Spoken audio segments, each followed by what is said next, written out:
Hi everybody and welcome back to the Girly Girl Bookworm.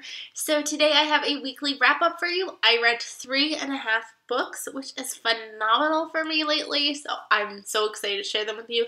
I probably would have finished the last book, but I think I've been getting a cold, so it kind of set me off a little bit yesterday, so I do plan on finishing it really soon though, so let's just get started. The first book that I read this week was For Real by Allison Cherry.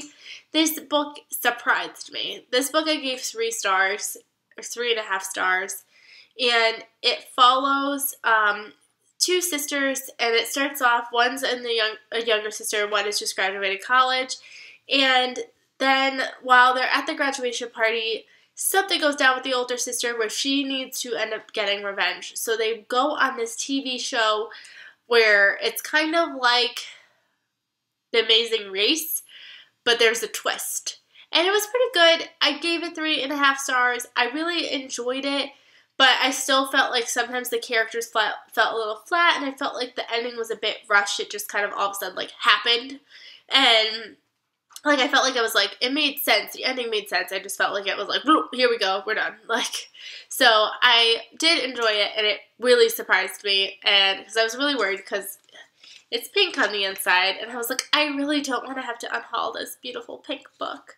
So I was really glad that I actually was entertained by it and really enjoyed it. So I would definitely recommend this if you're in the mood for some travel around the world with some love and drama.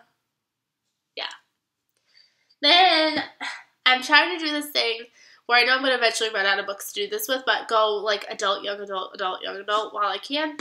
And I'm reading, so I read The Nest by Cynthia D'Aprix Sweeney, and I also gave this book, I think, 3.5 stars.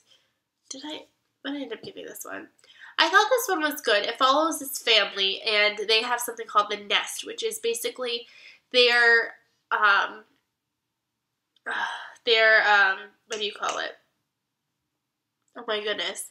When money gets left to you when someone passes away. Why can't I say it?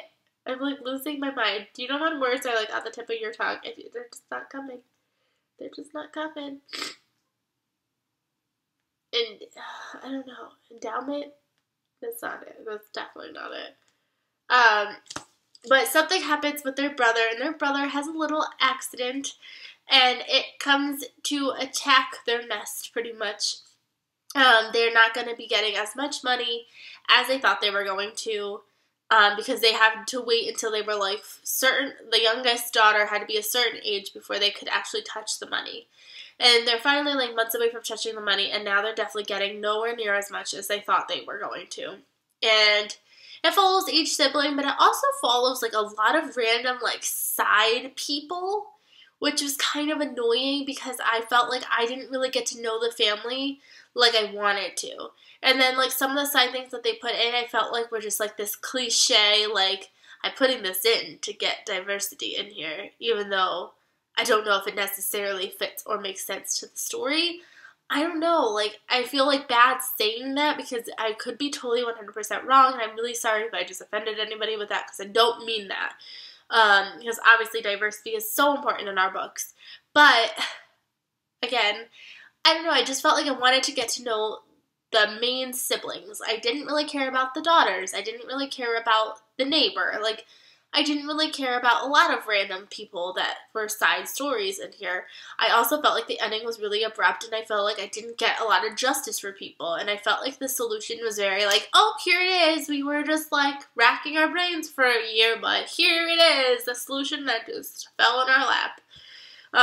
So that's why I couldn't give it a full 4 stars, so I believe this one also got 3.5. So, I met with my book club last week, so we have a real life book club now, me and my friends. We've been saying we were going to do this for years and just haven't, and we finally did. We read Big Little Lies, which I had already read anyways, so we went to go pick out the next month's book, and they thought it would be a really great idea to have my, the hostess' daughter come downstairs with all of her, like, favorite YA books. And so, unfortunately,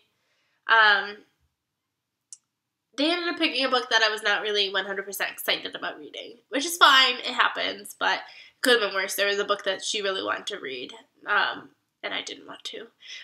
So it could have been worse, and they picked Everything by Nicola Yoon. And don't get me wrong, I just had this weird, like, I can't read that book. I'm going to hate that book. I read The Sun Is Also a Star, and everybody raved about how amazing that was, and I hated that book. So I was like, really, like, I'm never going to read this book. The movie was coming out. I'm still never going to read this book. Pick it out for book club. I read it Saturday, all in one sitting. And I thought it was a lot better than I was expecting. It was a lot better than A Sun Is Also a Star, in my opinion. I know a lot of people think opposite.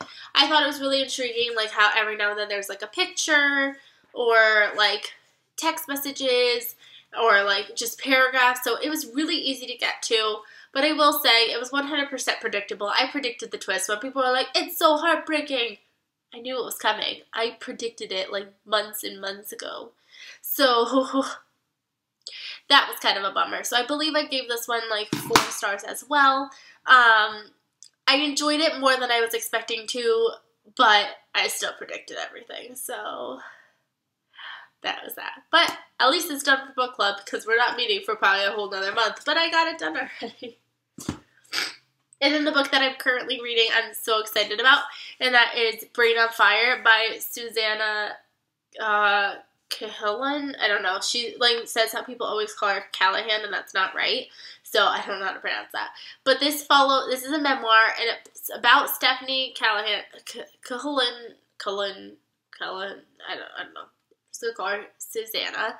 She is a writer for the New York Post, and she has this bug or something that makes her basically go insane for about a month. That like nobody knew what was wrong with her. And it's kind of her documenting it. She has gone back and looked at all the records and all the notes and all the journal entries and everything to document this month of madness that she's had, that she doesn't even remember half of it, or not even probably half, probably not even like 3/4 of like her time during that month. So far, it's really interesting. I don't usually read nonfiction, but this, like, reads like fiction. So I'm really enjoying it, and I cannot wait to finish it. I'm, like, 80 pages in. It's only, like, 250 pages. So I'm really excited to finish this one. And then I don't know what I'm going to read next. We shall see. But I hope you guys enjoyed this video. Any thoughts, obviously, let me know down below, and I will see you guys in my next video. Bye, everybody.